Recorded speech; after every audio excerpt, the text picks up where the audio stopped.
In the heart of Africa, where the sun kisses the earth with a golden glow, lies a vast and beautiful savanna. This sprawling land, dotted with acacia trees and crisscrossed by ancient animal trails, was home to countless creatures, big and small. Among them lived a very special giraffe named Luna. Luna was known for her exceptionally long neck, a graceful tower that reached high into the sky, allowing her to see things that others could not. Her coat was a beautiful patchwork of brown and cream, like a map of the very land she roamed. Her eyes, large and gentle, held a quiet wisdom that belied her young age. Every morning, as the first rays of sunlight painted the horizon in shades of orange and pink, Luna would stretch her long legs and raise her head high above the treetops. From her unique vantage point, the world unfolded like a magnificent tapestry. She could see the lazy meanderings of the great river, a silver ribbon snaking through the plains. She could spot herds of zebras, their black and white stripes a dazzling spectacle as they grazed peacefully. She could even see the distant shimmer of the Great Lake, where hippos wallowed and flamingos danced in the shallow waters.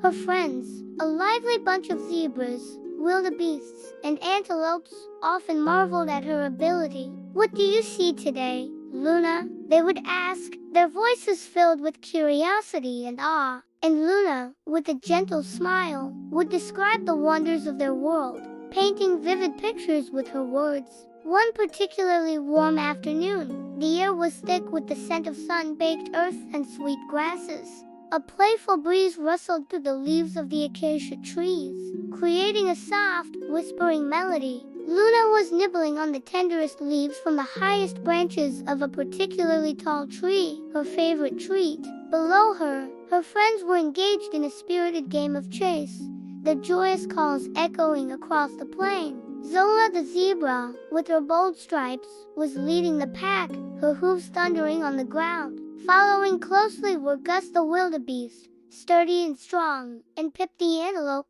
nimble and quick. Their laughter was infectious, and Luna watched them with a fond expression, her heart filled with warmth. As the afternoon wore on, their game led them further and further away from their usual grazing spots. They were heading towards a part of the savanna they rarely explored, an area where the grass grew unusually tall and thick, creating dense, green bushes that formed a confusing maze. Luna, from her high perch, continued to watch over them. She noticed their path was taking them directly toward a large, dense thicket of bushes. It looked inviting, a cool, shady place to rest from the afternoon sun. The friends, caught up in their excitement, didn't see anything amiss. They saw only the promise of a new adventure, a new place to explore. But Luna saw something else. Beyond the inviting green wall of bushes, her sharp eyes detected a subtle but dangerous change in the landscape. The ground seemed to dip suddenly, creating a dark, shadowy line that was almost completely hidden from view at ground level. A deep, wide ditch, carved out by the powerful rains of the last wet season, lay silently in wait. It was a treacherous trap, hidden from her unsuspecting friends who were now just moments away from it. A knot of worry tightened in Luna's chest. She knew she had to warn them, and quickly, taking a deep breath, Luna let out a call, not a loud, alarming shout, but a gentle, resonant sound that carried clearly on the breeze. It was a sound her friends knew well, a call that meant listen. Down below, the playful chase came to an abrupt halt.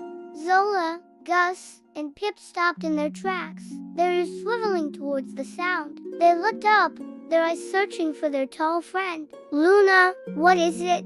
Zola called out, her voice tinged with confusion. They couldn't see any danger. All they saw was the inviting shade of the bushes ahead. "Wait, my friends," Luna called down, her voice calm and reassuring, but with an unmistakable urgency. "Don't go that way. There's a deep ditch hidden just behind those bushes. It's very dangerous." She stretched her neck even higher, trying to get a better view to guide them.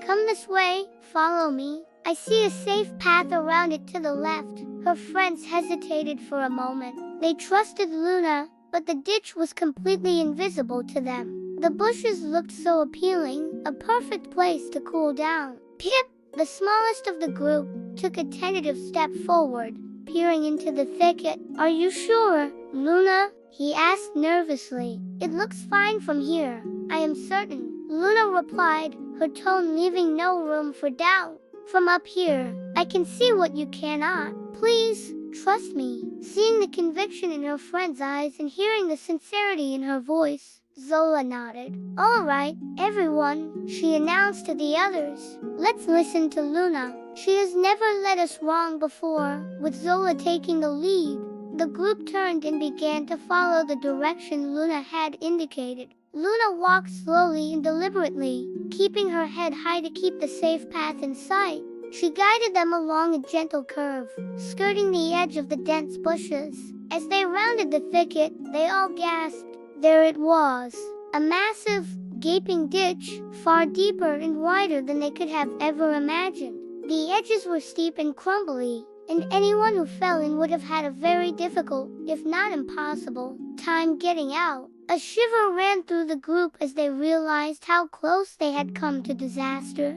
They stood at the edge, peering into the shadowy depths, their playful mood completely gone, replaced by a sobering sense of gratitude. Gus the wildebeest turned to Luna, his eyes wide with relief and thankfulness. "Luna," he said, his voice filled with emotion, "you saved us. We would have run right into it. We never would have seen it coming." Pip and Zola echoed his sentiments, nuzzling against Luna's long legs in a gesture of deep appreciation. Luna looked down at her friends, a gentle smile gracing her lips. In that moment, she understood something profound about herself. Her long neck wasn't just for reaching the best leaves or for seeing pretty views. It was a gift, a unique ability that came with the responsibility to look out for those she cared about, to be their eyes when they couldn't see, to protect them from hidden dangers. It was a strength meant to be shared, a tool for kindness and protection. Her height wasn't something that set her apart from her friends. It was something that brought them closer, strengthening the bond of their friendship through trust and care. As the sun began its slow descent, painting the sky in breathtaking hues of fiery red, soft lavender, and deep gold, the friends found a quiet, safe spot to rest. The scare from the afternoon had faded, replaced by a feeling of deep contentment and togetherness. They settled down close to one another, the warmth of their friendship a comforting blanket against the cooling evening air. The savannah grew quiet, the sounds of the day giving way to the gentle symphony of the night, the chirping of crickets, the distant call of an owl, the soft rustle of the wind. Luna lay her long neck down gently, resting her head near her friend's. The stars began to appear one by one, like tiny diamonds scattered across an endless velvet cloth.